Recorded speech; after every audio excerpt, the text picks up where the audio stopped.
Hemelse Vader, baie dankie vir die kosbare mens wat nou saam met my ingeskakel is by hierdie gebed. Ek bid spesiaal vir jou vir hierdie week wat voorlê. Here, ek vra dat U hierdie mens spesiaal in hierdie week so styf sal vashou. Jy sal die teenwoordigheid van die Here by jou beleef. So close, so spesiaal.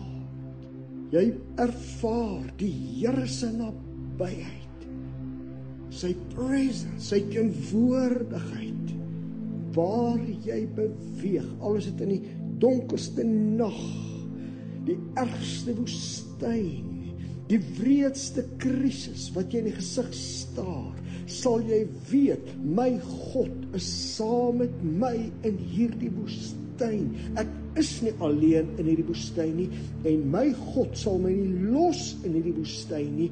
Hy sal my deurdra, en ek sal aan die ander kant uitkom, en ek sal aan die Here die eer gee. Ek sal getuig, die Here het my nie gelos nie. Hy het my nie begewe of verlaat vir een oomblik nie. In my donkerste nag was die Here so naby aan my. Hy het my vasgehou. Ek verklaar oor jou, jy sal nie vrees nie. Die Here stap voor jou uit. In hierdie woestyn, jy hou net sy voetstappe dop. Dis in die gees sal jy net ervaar wanneer jy moet links beweeg, bietjie regs beweeg, stadiger, vinniger, wat jy moet doen, sal jy net ervaar in jou hart. Dis wat ek nou in hierdie oomblik moet doen. Die Here sal jou lei deur sy gees.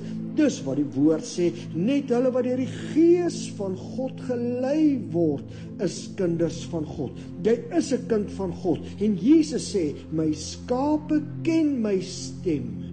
Ek help jou, ek dra jou, ek ondersteun jou.